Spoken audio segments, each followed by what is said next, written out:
Welcome to another episode of Erik Wait Whiskey Studies, and in this video, going to do a review of the Glen Grant 12-year-old single malt Scotch whiskey. But before I get into this, I'm going to tell you about the history of a Glen Grant distillery and give you my notes on this whiskey.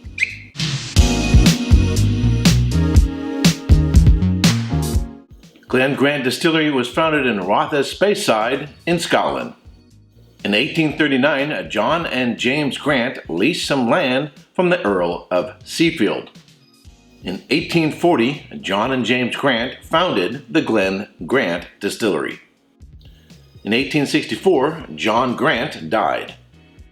In 1872, James Grant died, and the distillery was inherited by his son, James Grant Jr., also known as Major James Grant.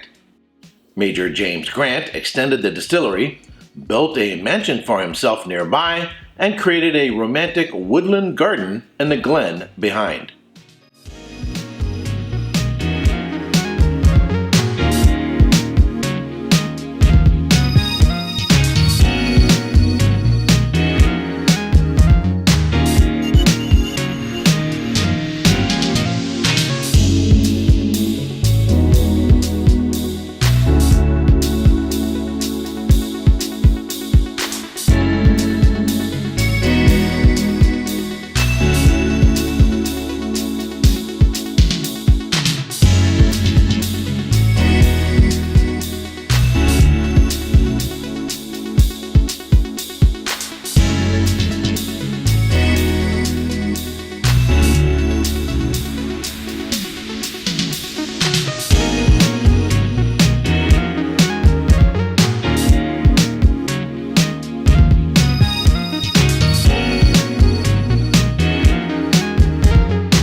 In 1897, James Grant decided to build another distillery across the road.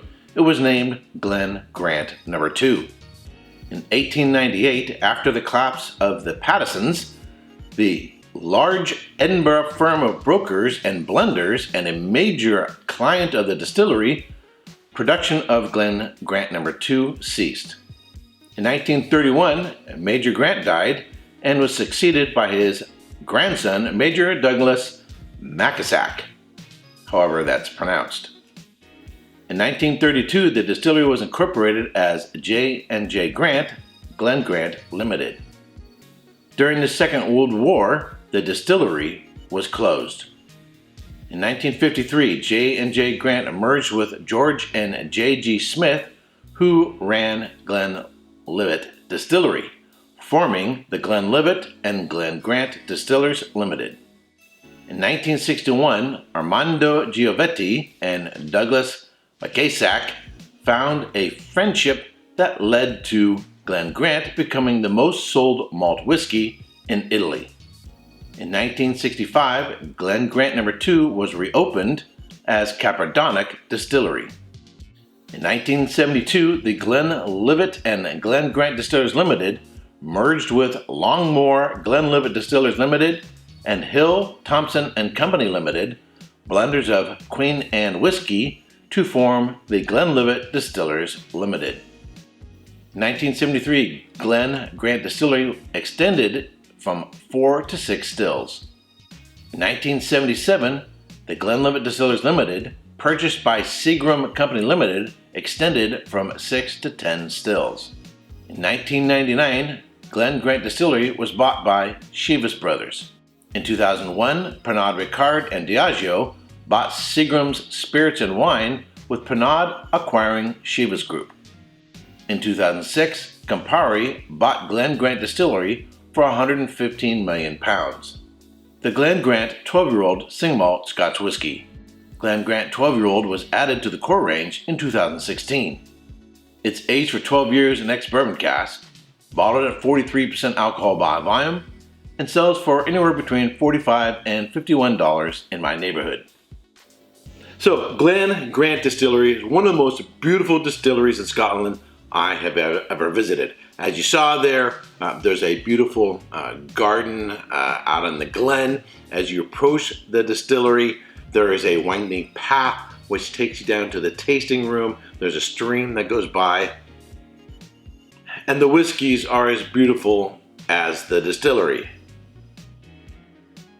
On the nose, I get very concentrated apricots, orange peel, a little bit of lemon, perhaps some other tropical characteristics, an intense maltiness, a hint of vanilla, almost like a vanilla ice cream on the palate.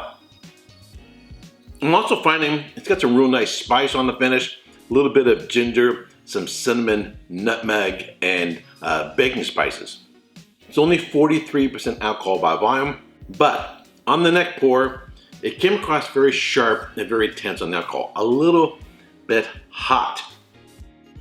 But as I continued to let it aerate, actually one on the tastings that I had it, I put some in the glass, put a coin on it, let it get more exposure to oxygen, and it became much more balanced in terms of the flavor profile. Everything became a lot more integrated, and that sharpness waned a little bit, but it still is a pretty intense sharpness on the palate.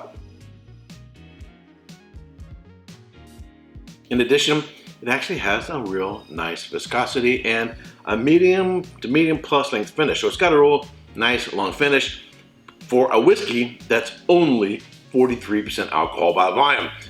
A lot of whiskeys are at that 40, 43 range. I tend to find lacking in the mid palate, but this one is really surprising, and I think it delivers. And for a whiskey far under $100, I think it is an excellent value. What I'm going to give it in terms of a score, I'm going to go a solid 88 points. Solid 88 points. What would I want to get it up over a 90 points? More differentiation from the front into the middle and into the finish. I would say it's pretty much the same all the way through. Maybe a little bit more intensity in the mid palate, and perhaps that sharpness, I would like that to mellow out a little bit. I don't want necessarily smooth whiskeys or anything like that, that have to be, too silky, although I like a softer palate. That sharpness, which is only gonna, be tamed with age. There is an 18-year-old version of this as well, would improve this whiskey. That being said, if you look at the prices, the 18-year-old is 2 to 3 times this in price for just a few more years. I think this is an absolutely excellent whiskey. If you're looking for whiskeys that are, 40 to 46, in that lower range, I think this is an excellent choice. All right, that's it for this review. If you subscribe to this channel, thank you very much. If you've not yet subscribed, but you like watching my videos, I would greatly appreciate it if you would subscribe. Ring the bell to be notified for when I go live or post a new video. And until next time, Slanja. Hey, don't forget to subscribe and check out these other whiskey videos.